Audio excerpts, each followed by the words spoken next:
नमस्कार। कहानी संग्रह में हमारे सभी दर्शकों का हार्दिक स्वागत है।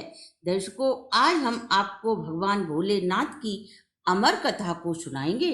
जो भी भक्त हर सोमवार को सोने से पहले यह चमत्कारी कथा को सुनता है, भगवान भोलेनाथ की कृपा से उसके सभी कार्य पूर्ण होते हैं और अंत में शिवलोक की प्राप्ति होती है। यह सर्व कल्याणकारी कथा हम आपको सुनाएं, इससे पहले अगर आपने हमारे चैनल को सब्सक्राइब नहीं किया तो प्लीज जल्दी से सब्सक्राइब कर लीजिए। दर्शकों, यह रहस्यमयी कथा अमरनाथ गुफा से जुड़ी हुई है।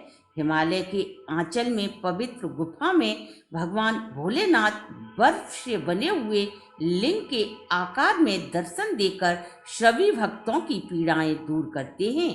यहाँ पर भक्तों को कई बार एक कबूतर का जोड़ा दिखाई देता है। तो क्या दर्शकों, यह कबूतर यहाँ 5000 साल से निवास कर रहा है या कोई चमत्कार है? यही आज हम आपको इस वीडियो के माध्यम से बताने जा रहे हैं। एक दिन देवी पार्वती भगवान भोलेनाथ को प्रसन्न होकर प्रश्न करती हैं, हे प्राणनाथ, आप कपाल हार क्यों धारण करते हो? पार्वती का प्रश्न सुनकर भगवान भोलेनाथ मुस्कुराए और बोले, हे देवी, कपाल तुम्हारे प्रत्येक जन्म के तुमसे हमारे अटूट प्रेम का संकेत देते हैं।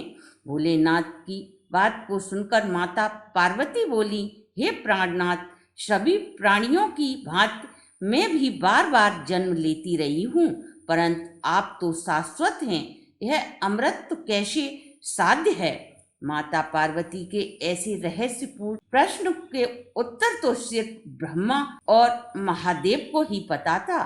तब वे माता पार्वती से बोले, देवी, यह सृष्टि रहस्य है जो मैं आपको नहीं बता सकता। यह सुनकर माता पार्वती की जिज्ञासा और भी बढ़ जाती है और वे भगवान भोलेनाथ से इस रहस्य को बताने का आग्रह करती हैं। पहले तो भगवान स्पष्ट मना कर देते हैं, पर पार्वती के ज्यादा आग्रह करने पर भोलेनाथ आखिर में वे इस गुप्त रहस्य को पार्वती को बताने को तैयार हो जाते हैं। अब तो दर्शकों, प्रश्न इस बात का था कि इस रहस्य का वर्णन वो ऐसी जगह करना चाहते थे वहां पर कोई भी पशु पक्षी वनस्पति आदि न हो, और वे भगवान भोलेनाथ उस एकांत जगह की तलाश करना शुरू कर देते हैं। सर्वप्रथम भगवान भोलेनाथ अपनी सवारी नंदी को पहलगांव में छोड़ देते हैं। इसके बाद अपने केस ऊपर अलंकृत चंद्रमा को चंद्रवाड़ी छोड़ते हैं। अपने कंठ पर विराजित शेषनाग को वह शेषनाग छोड़ देते हैं। अपने प्रिय पुत्र गणपति को वे महागणपत्य पर रुकने के लिए कहते हैं और आखिर में वे पंच तत्व पृथ्वी, वायु, आकाश, जल और अग्नि को वे पंचतरणी में छोड़ देते हैं और अंत में उन्हें अमरनाथ गुफा इस रहस्यमयी कथा को पार्वती को सुनाने के लिए चुनते हैं। और तब वह माता पार्वती को प्राणियों के जन्म मरण की इस अमर कथा को सुनाने के लिए कैलाश पर्वत पर जाते हैं। कैलाश पर्वत से अमरनाथ तक की यात्रा करने में माता पार्वती को बहुत समय लगता है और वह थक जाती हैं। और जब भगवान भोलेनाथ माता पार्वती को वह पवित्र कथा सुनाते हैं तो माता पार्वती कथा सुनते सुनते सो जाती हैं। कथा सुनाने में लीन भगवान भोलेनाथ को इस बात की भनक भी नहीं लगती। गुफा में कबूतर के 2 अंडे रह गए थे।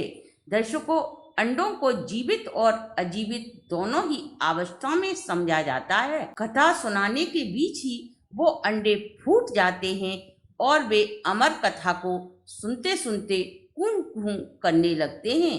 कथा सुनाने में तल्लीन भगवान भोलेनाथ को ऐसा प्रतीत होता है कि माता पार्वती ही इस कथा में हुंकारा दे रही हैं।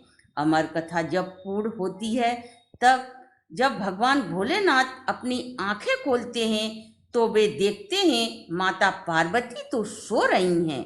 उन्होंने तो पूरी कथा ही नहीं सुनी, बल्कि माता पार्वती की जगह नवजात कबूतर ही उनकी सारी कथा सुन लेते हैं। दर्शकों, जो भी कुछ घटित होता है वह विधि के विधान से ही घटित होता है और उन नवजात कबूतरों का वहाँ होना विधाता की मर्जी ही थी। इसलिए भगवान भोलेनाथ ने उन्हें आशीर्वाद दिया कि इस कथा को सुनने के कारण वे सदा के लिए अमर हो जाएंगे। दर्शकों, आज भी जो भक्त अमरनाथ की गुफा में भगवान भोलेनाथ के हिमलिंग के दर्शन को जाते हैं, वह उन दोनों कबूतरों के दर्शनों की भी आशा करते हैं। ऐसी मान्यता है, इन कबूतरों के दर्शन पाकर भक्तों को मुक्ति की प्राप्ति होती है। ये भी आश्चर्य ही है कि ये पक्षी इतनी ऊंचाइयों में भीषण हिमखंड में आखिर जीवित कैसे हैं।